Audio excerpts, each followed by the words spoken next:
Doctor Narendra Singh Kapoor ਦੀ ਪੁਸਤਕ ਬੂਹੇ ਬਾਰੀਆਂ ਦਾ ਅਗਲਾ ਲੇਖ ਹੈ ਨਾਸਤਕ। ਮੈਂ ਨਾਸਤਕ ਹਾਂ ਤੇ ਰੱਬ ਨੂੰ ਇਸ ਗੱਲ ਦਾ ਪਤਾ ਹੈ। ਸੰਸਾਰ 'ਚ ਜੋ ਵੀ ਵਿਅਕਤੀ ਆਪਣੇ ਆਪ ਨੂੰ ਨਾਸਤਕ ਕਹਿਣ ਦੀ ਦਲੇਰੀ ਕਰਦਾ ਹੈ ਉਹ ਰੱਬ ਤੋਂ ਓਨਾ ਮੁਨਕਰ ਨਹੀਂ ਹੋ ਰਿਹਾ ਹੁੰਦਾ ਜਿੰਨਾ ਉਹਦਾ ਨਾਮ ਬਦਨਾਮ ਕਰਨ ਵਾਲਿਆਂ ਤੋਂ ਦੁਖੀ ਹੋ ਰਿਹਾ ਹੁੰਦਾ।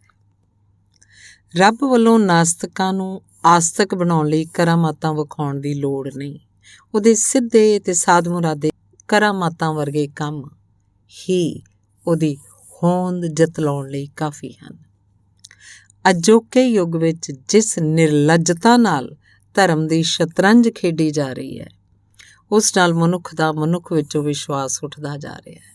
ਪਰ ਇਸ ਸਭ ਕੁਝ ਨੂੰ ਜੇ ਰੱਬ ਬਰਦਾਸ਼ਤ ਕਰ ਰਿਹਾ ਹੈ ਤਾਂ ਇਹੀ ਕਹਿਣਾ ਯੋਗ ਹੋਏਗਾ ਕਿ ਇਸ ਵੱਡੀ ਸਾਜ਼ਿਸ਼ ਵਿੱਚ ਰੱਬ ਪੁਜਾਰੀਆਂ ਦਾ ਭਾਈਵਾਲ ਹੈ।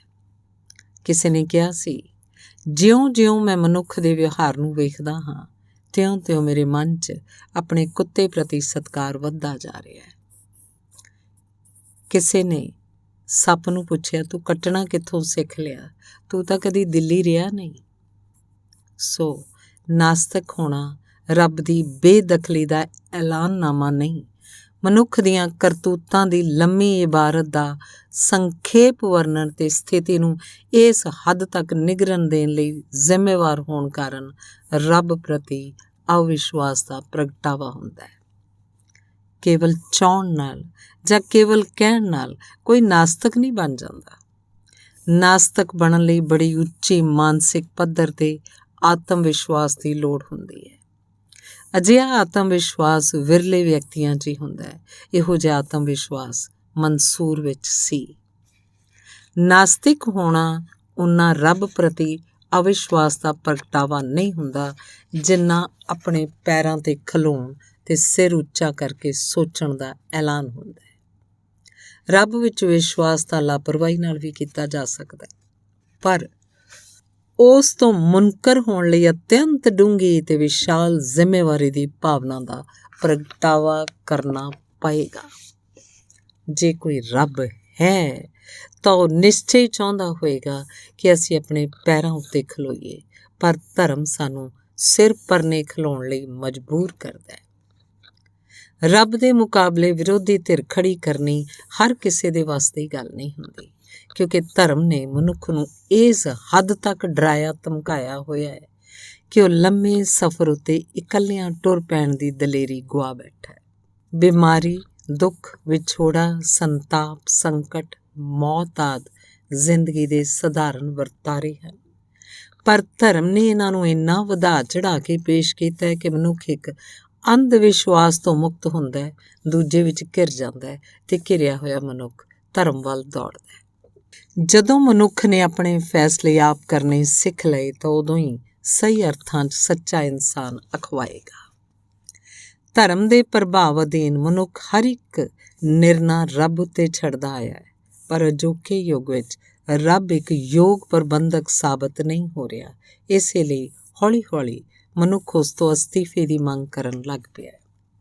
ਮਨੁੱਖ ਦੀ ਅੰਤਮ ਬਗਾਵਤ ਰੱਬ ਦੇ ਵਿਰੁੱਧ ਹੀ ਹੋਏਗੀ।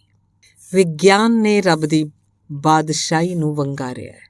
ਧਰਮ ਨੇ ਬ੍ਰਹਿਮੰਡ ਦੀ ਉਤਪਤੀ, ਜੀਵਨ ਦੇ ਵਿਕਾਸ, ਧਰਮ ਦੀ ਬ੍ਰਹਿਮੰਡ 'ਚ ਸਥਿਤੀ, ਮਨੁੱਖ ਦੇ ਅਤੀਤ ਤੇ ਦਿਸਦੇ ਸੰਸਾਰ ਪ੍ਰਤੀ ਭੁਲੇਖੇ ਤੇ ਅੰਧ ਵਿਸ਼ਵਾਸ ਸਿਰਜੇ ਹਨ। ਵਿਗਿਆਨ ਨੇ ਮਨੁੱਖ ਦੀਆਂ ਅੱਖਾਂ 'ਚ ਗਿਆਨ ਦਾ ਸੁਰਮਾ ਪਾਇਆ ਤੇ ਨਤੀਜੇ ਵਸ ਧਰਮ ਲੋਟੂ ਜਮਾਤਾਂ ਵੱਲੋਂ ਰੱਬ ਦਾ ਡਰ ਫੈਲਾ ਕੇ ਸਧਾਰਨ ਭੋਲੇ ਭਾਲੇ ਲੋਕਾਂ ਨੂੰ ਲੁੱਟਣ ਦੀ ਇੱਕ ਸਾਜ਼ਿਸ਼ ਪ੍ਰਤੀਤ ਹੋਣ ਲੱਗ ਪਈ। ਭਾਰਤ ਵਿੱਚ ਬ੍ਰਾਹਮਣਾਂ ਨੇ ਕਦੀ ਕੁਝ ਪੈਦਾ ਨਹੀਂ ਕੀਤਾ, ਪਰ ਸਭ ਤੋਂ ਚੰਗਾ ਜੀਵਨ ਇਹਨਾਂ ਨੇ ਗੁਜ਼ਾਰਿਆ ਤੇ ਧਰਮ ਦੇ ਨਾਂ ਉੱਤੇ ਮਨੁੱਖ ਦੀ ਜੋ ਦੁਰਗਤ ਇਹਨਾਂ ਨੇ ਕੀਤੀ ਹੈ ਇਸ ਦੀ ਇਬਾਰਤ ਕਿਸੇ ਵੀ ਹਰੀਜਨ ਦੇ ਮੁਰਝਾਏ ਹੋਏ ਚਿਹਰੇ ਉੱਤੋਂ ਸਹਿਜੇ ਪੜ੍ਹੀ ਜਾ ਸਕਦੀ ਹੈ। ਜਿੱਥੇ ਕਿਧਰੇ ਵੀ ਸੰਸਾਰ 'ਚ ਧਰਮ ਦਾ ਵਧੇਰੇ ਤੇ ਵਿਆਪਕ ਬੋਲਬਾਲਾ ਹੈ ਉੱਥੇ ਗਰੀਬੀ ਹੈ, ਅੰਧ ਵਿਸ਼ਵਾਸਾਂ ਦੀ ਦਲਦਲ ਹੈ, ਬਿਮਾਰੀ ਹੈ, ਅਨਪੜ੍ਹਤਾ ਹੈ। ਇਹ ਅਲਾਮਤਾਂ ਧਰਮ ਦਾ ਨਤੀਜਾ ਵੀ ਹਨ ਤੇ ਧਰਮ ਦੇ ਫੈਲਣ ਦਾ ਕਾਰਨ ਵੀ ਹਨ। ਧਰਮ ਪਲਦਾ ਹੀ ਉੱਥੇ ਹੈ ਜਿੱਥੇ ਕਿੰਤੂ ਕਰਨ ਦੀ ਆਗਿਆ ਨਹੀਂ। ਧਰਮ ਵਿਸ਼ਵਾਸ ਉੱਤੇ ਨਹੀਂ, ਅੰਧ ਵਿਸ਼ਵਾਸ ਉੱਤੇ ਉਸਰਿਆ ਪਿਆ ਹੈ। ਧਰਮ ਦੇ ਨਸ਼ੇ ਵਿੱਚ ਵਿਸ਼ਾਲ ਮਾਨਵ ਜਗਤ ਇਸ ਹੱਦ ਤੱਕ ਬੇਹੋਸ਼ ਹੈ ਕਿ ਇਹਨਾਂ ਲੋਕਾਂ ਨੂੰ ਜਿਹੜਾ ਵੀ ਜਗਾਉਣ ਦਾ ਯਤਨ ਕਰਦਾ ਹੈ ਉਹਨੂੰ ਸਾਰੇ ਰਲ ਕੇ ਮੌਤ ਦੇ ਘਾਟ ਉਤਾਰ ਦਿੰਦੇ ਆ। ਨਿਰਸੰਦੇਹ ਧਰਮ ਨੇ ਮੱਧ ਯੁੱਗ ਵਿੱਚ ਉਪਯੋਗੀ ਰੋਲ ਨਿਭਾਇਆ ਸੀ ਤੇ ਸਮਾਜ ਦੇ ਨਿਰਮਾਣ ਵਿੱਚ ਇਹਦੀ ਦੇਣ ਨੂੰ ਛੁਟਿਆਇਆ ਨਹੀਂ ਜਾ ਸਕਦਾ। ਧਰਮ ਡਰੇ ਹੋਏ ਮਨੁੱਖ ਦੀਆਂ ਲੋੜਾਂ ਤੇ ਇੱਛਾਵਾਂ ਦੀ ਉਪਜ ਸੀ। ਪਹਿਲਾਂ ਮਨੁੱਖ ਨੇ ਦੇਵਤੇ ਸਿਰਜੇ ਤੇ ਉਹਨਾਂ ਦੀ ਪੂਜਾ ਵਿੱਚੋਂ ਸਮੂਹਿਕ ਜੀਵਨ ਦੀ ਜਾਂਚ ਸਿੱਖੀ। ਦੇਵਤੇ ਮਨੁੱਖੀ ਜੀਵਨ ਦੀਆਂ ਸਹਾਇਕ ਸ਼ਕਤੀਆਂ ਵਜੋਂ ਕਲਪਨਾ ਦੀ ਪੱਧਰ ਉੱਤੇ ਉਸਾਰੇ ਗਏ ਸਨ। ਪ੍ਰਕਿਰਤੀ ਨਾਲ ਆਪਣਾ ਨਿਰੰਤਰ ਘੋਲ ਵਿੱਚ ਮਨੁੱਖ ਨੇ ਆਪਣੇ ਆਪ ਨੂੰ ਸੰਗਠਿਤ ਕਰਨ ਦੌਰਾਨ ਕਬੀਲਿਆਂ ਵਿਚਕਾਰ ਆਪਸੀ ਵਿਰੋਧ ਕਾਰਨ ਦੇਵਤਿਆਂ ਵਿੱਚ ਵੀ ਵਿਰੋਧ ਦੀ ਕਲਪਨਾ ਕੀਤੀ ਗਈ। ਇਵੇਂ ਆਪਣੇ ਦੇਵਤੇ ਨੇਕੀ ਦੇ ਪ੍ਰਤੀਕ ਤੇ ਵਿਰੋਧੀ ਦੇਵਤੇ ਬਦੀ ਦੇ ਪ੍ਰਤੀਕ ਸਵੀਕਾਰ ਕੀਤੇ ਗਏ। ਸਮੁੱਚਾ ਮੱਧਯੁਗੀ ਸਾਹਿਤ ਨੇਕੀ ਤੇ ਬਦੀ ਦੀ ਟੱਕਰ ਨੂੰ ਪੇਸ਼ ਕਰਦਾ ਹੈ। ਜੀਵਨ ਦੇ ਟਿਕ ਜਾਣ ਨਾਲ, ਖੇਤੀਬਾੜੀ ਦੇ ਵਿਕਸਿਤ ਹੋਣ ਨਾਲ ਤੇ ਆਪਸੀ ਆਦਾਨ ਪ੍ਰਦਾਨ ਨਾਲ ਸਭ ਪ੍ਰਕਾਰ ਦੇ ਵਾਦ ਵਿਵਾਦਾਂ ਤੋਂ ਮੁਕਤ ਇੱਕ ਸਰਵ ਉੱਚ ਸ਼ਕਤੀ ਰੱਬ ਦੀ ਕਲਪਨਾ ਕੀਤੀ ਗਈ। ਮਨੁੱਖ ਦੀਆਂ ਮਹਾਨਤਮ ਕਾਢਾਂ ਵਿੱਚੋਂ ਰੱਬ ਦੀ ਕਾਢ ਅੱਜ ਵੀ ਸਰਵੋਤਮ ਹੈ।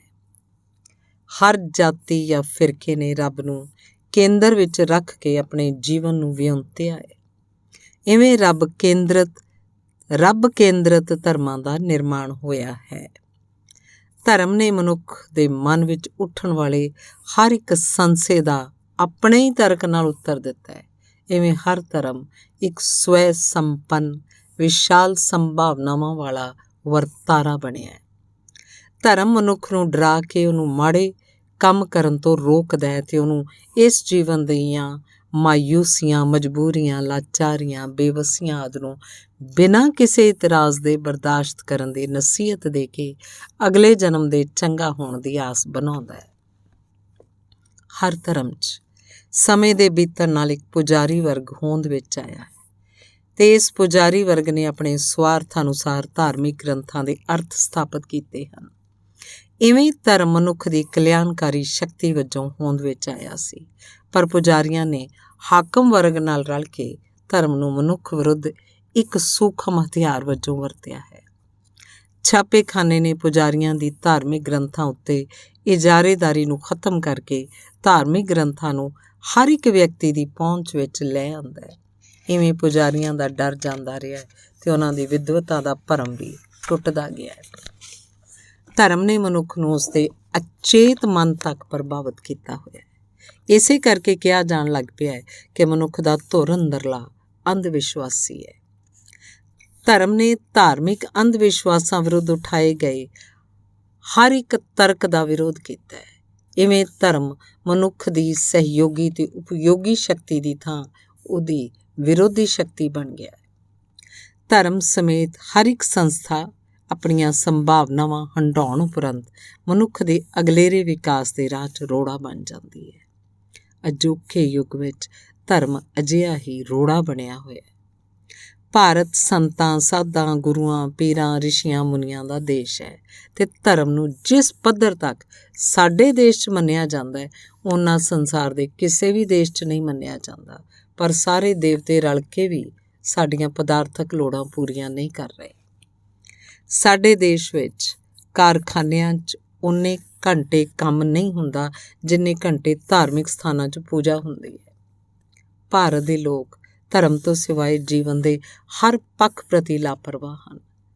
ਦੇਸ਼ ਦੀ ਲਗਭਗ 7% ਆਬਾਦੀ ਧਰਮ ਦੇ ਖੇਤਰ 'ਚ ਰੁੱਝੀ ਹੋਈ ਹੈ ਤੇ ਅੰਧ ਵਿਸ਼ਵਾਸ ਫੈਲਾਉਣ ਤੇ ਮਨੁੱਖ ਨੂੰ ਮਨੁੱਖ ਨਾਲ ਲੜਾਉਣ ਦਾ ਕਾਰਜ ਨਿਭਾ ਰਹੀ ਹੈ। ਹਰ ਇੱਕ ਧਰਮ ਨੇ ਮਨੁੱਖ ਨੂੰ ਮੌਤ ਤੇ ਮੌਤ ਉਪਰੰਤ ਪਾਪਾਂ ਦੀ ਸਜ਼ਾ ਦਾ ਡਰਾਵਾ ਦਿੱਤਾ ਹੈ। ਇਸ ਉਦੇਸ਼ ਲਈ ਨਰਕ ਤੇ ਸਵਰਗ ਸਿਰਜੇ ਗਏ ਹਨ ਤੇ ਧਾਰਮਿਕ ਰਹੁ ਰੀਤਾਂ ਦਾ ਇੱਕ ਵਿਸ਼ਾਲ ਕਰਮ ਕਾਂਡ ਉਸਾਰਿਆ ਗਿਆ ਹੈ। ਮੌਤ ਮਰ ਜਾਣ ਵਾਲੇ ਵਾਸਤੇ ਨਹੀਂ, ਉਸ ਮਗਰੋਂ ਆਰਥਿਕ ਮੁਸ਼ਕਲਾਂ ਦਾ ਸਾਹਮਣਾ ਕਰਨ ਵਾਲਿਆਂ ਵਾਸਤੇ ਦੁਖਦਾਈ ਹੁੰਦੀ ਹੈ। ਇਹਦੇ ਕਾਰਨ ਆਰਥਿਕ ਹਨ, ਪਰ ਧਰਮ ਨੇ ਇਸ ਵਰਤਾਰੇ ਨੂੰ ਰੱਬ ਦੀ ਕਰੋਪੀ ਬਣਾ ਕੇ ਪੇਸ਼ ਕੀਤਾ ਹੈ। ਪਤਨੀ ਇਸ ਲਈ ਮਰ ਗਏ ਪਤੀ ਨੂੰ ਰੋਂਦੀ ਹੈ ਕਿਉਂਕਿ ਉਹਦਾ ਆਰਥਿਕ ਸਹਾਰਾ ਲੋਪ ਹੋ ਜਾਂਦਾ ਹੈ। ਬੀਮੇ ਦੇ ਪ੍ਰਚਲਿਤ ਹੋਣ ਨਾਲ ਪਤਨੀ ਲਈ ਪਤੀ ਦੀ ਮੌਤ ਬਰਦਾਸ਼ਤ ਕਰਨੀ ਸੌਖੀ ਹੋ ਜਾਏਗੀ ਤੇ ਮਾਇਕ ਪੱਖੋਂ ਸਾਵੀਂ ਹੋਣ ਕਾਰਨ ਵਿਧਵਾ ਦੇ ਪੁਨਰ ਵਿਆਹ ਦੀ ਰੀਤ ਵੀ ਚੱਲੇਗੀ। ਜਦੋਂ ਮੌਤ ਨੂੰ ਸਵੀਕਾਰ ਕਰਨਾ ਸੌਖਾ ਹੋ ਜਾਏਗਾ ਤਾਂ ਧਰਮ ਜਾਂ ਰੱਬ ਦਾ ਡਰ ਵੀ ਜਾਂਦਾ ਰਹੇਗਾ। ਹਰ ਇੱਕ ਧਰਮ ਆਪਣੇ ਤੋਂ ਪਹਿਲੇ ਧਰਮ ਦੇ ਫੈਲਾਏ ਕਰਮ ਕਾਂਡਾਂ ਵਿਰੁੱਧ ਪ੍ਰਤੀਕਰਮ ਵਜੋਂ ਹੋਂਦ ਚਾਹੁੰਦਾ ਹੈ, ਪਰ ਮਨੁੱਖ ਦੀ ਬਿਰਤੀ ਅੰਧ ਵਿਸ਼ਵਾਸੀ ਹੋਣ ਕਾਰਨ ਹਰ ਨਵਾਂ ਧਰਮ ਆਪਣਾ ਨਿਵੇਕਲਾ ਕਰਮ ਕਾਂਡ ਸਿਰਜ ਲੈਂਦਾ ਹੈ।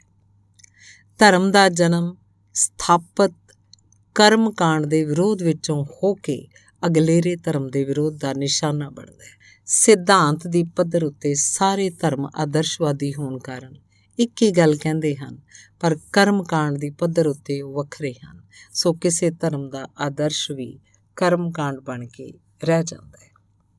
ਇੱਕ ਵੱਖਰਾ ਧਰਮ ਅਖਵਾਉਣ ਲਈ ਵੱਖਰਾ ਝੰਡਾ, ਨਿਸ਼ਾਨ, ਨਾਮ ਪ੍ਰਣਾਲੀ, ਧਾਰਮਿਕ ਗ੍ਰੰਥ, ਭਾਸ਼ਾ, ਲਿਪੀ, ਧਰਮ ਦਾ ਕੇਂਦਰ, ਪਹਿਰਾਵਾ, ਪਛਾਣ ਚਿੰਨ੍ਹ, ਤਿਉਹਾਰ, ਰਸਮਾਂ, ਰੀਤਾਂ, ਵਿਆਹ ਪ੍ਰਣਾਲੀ ਆਦਿ ਦਾ ਹੋਣਾ ਲਾਜ਼ਮੀ ਹੁੰਦਾ ਹੈ। ਧਰਮਾਂ ਵਿਚਲਾ ਵਖਰੇਵਾਂ ਇਹਨਾਂ ਆਧਾਰਾਂ ਉੱਤੇ ਹੀ ਹੁੰਦਾ ਹੈ। ਕਿਸੇ ਭੂਖੰਡ ਦੀ ਭੂਗੋਲਿਕ ਸਥਿਤੀ, ਇਤਿਹਾਸ, ਰਾਜਨੀਤਿਕ ਸਥਿਤੀ, ਉਤਪਾਦਨ ਦੇ ਰਿਸ਼ਤੇ, ਸੱਭਿਆਚਾਰਕ ਤੇ ਸਮਾਜਿਕ ਬਣਤਰ ਆਦਿ ਇੱਕ ਜੀਵਨ ਪ੍ਰਣਾਲੀ ਸਿਰਜਦੇ ਹਨ, ਜਿਸ ਉੱਤੇ ਧਰਮ ਆਪਣੀ ਪ੍ਰਵਾਨਗੀ ਤੇ ਪਛਾਣ ਦੀ ਮੋਹਰ ਲਾ ਕੇ ਉਹਨੂੰ ਪਵਿੱਤਰਤਾ ਦਾ ਦਰਜਾ ਪ੍ਰਦਾਨ ਕਰਦਾ ਹੈ। ਉਦਾਹਰਨ ਵਜੋਂ ਭਾਰਤ ਵਿੱਚ ਧਰਮ ਨੇ ਸਵੇਰੇ ਉੱਠਣ ਦੀ ਗੱਲ ਕਹੀ ਹੈ, ਪਰ ਵਾਸਤਵਿਕਤਾ ਇਹ ਹੈ ਕਿ ਮੱਧਕਾਲ ਦੌਰਾਨ ਭਾਰਤ ਵਿੱਚ ਬਿਜਲੀ ਨਾ ਹੋਣ ਕਾਰਨ ਖੇਤੀਬਾੜੀ 'ਚ ਰੁੱਝੇ ਹੋਏ ਲੋਕ ਆਪਣਾ ਕੰਮ ਮੁਕਾ ਕੇ ਹਨੇਰਾ ਪੈਂਦਿਆਂ ਹੀ ਸੌਂ ਜਾਇਆ ਕਰਦੇ ਸਨ ਅਤੇ ਉਹਨਾਂ ਦੀ ਨੀਂਦਰ ਸਵੇਰੇ 3-4 ਵਜੇ ਤੱਕ ਪੂਰੀ ਹੋ ਜਾਇਆ ਕਰਦੀ ਸੀ। ਸੋ ਉਹਨਾਂ ਨੇ ਉਂਝ ਵੀ ਉੱਠਣਾ ਹੀ ਹੁੰਦਾ ਸੀ, ਪਰ ਕਿਉਂਕਿ ਧਰਮ ਵੀ ਸਵੇਰੇ ਉੱਠਣ ਦੀ ਪ੍ਰੇਰਨਾ ਦਿੰਦਾ ਰਿਹਾ ਹੈ, ਸੋ ਲੋਕਾਂ ਦਾ ਸਵੇਰੇ ਉੱਠਣਾ ਧਰਮ ਨਾਲ ਜੋੜ ਦਿੱਤਾ ਗਿਆ। ਜਨਮ, ਵਿਆਹ ਤੇ ਮੌਤ ਆਦਿ ਜੀਵਨ ਦੀਆਂ ਬੁਨਿਆਦੀ ਤੇ ਸੁਭਾਵਕ ਘਟਨਾਵਾਂ ਹਨ, ਪਰ ਇਹਨਾਂ ਨਾਲ ਧਾਰਮਿਕ ਰਹੁ ਰੀਤਾਂ ਜੋੜ ਕੇ ਇਹਨਾਂ ਦੇ ਅਰਥ ਹੀ ਬਦਲ ਦਿੱਤੇ ਗਏ ਹਨ।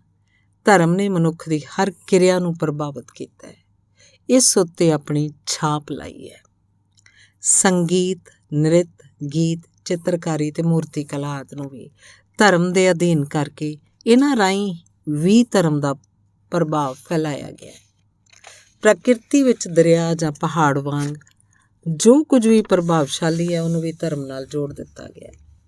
ਜਦੋਂ ਮਨੁੱਖ ਦਾ ਹਰ ਕਰਮ ਧਾਰਮਿਕ ਅਰਥਾਂ ਵਿੱਚ ਵੇਖਿਆ ਜਾਣ ਲੱਗ ਪਿਆ ਤਾਂ ਮਨੁੱਖ ਵਜੋਂ ਹਸਤੀ ਨਿਗੂਣੀ ਬਣਾ ਦਿੱਤੀ ਗਈ ਤੇ ਉਸ ਵੱਲੋਂ ਆਪਣੀ ਸਥਿਤੀ ਨੂੰ ਬਦਲਣ ਲਈ ਸੰਘਰਸ਼ ਦੀ ਹਰ ਸੰਭਾਵਨਾ ਵਿਉਂਤਬੱਧ ਢੰਗ ਨਾਲ ਕੁਚਲ ਦਿੱਤੀ ਗਈ ਸੀ।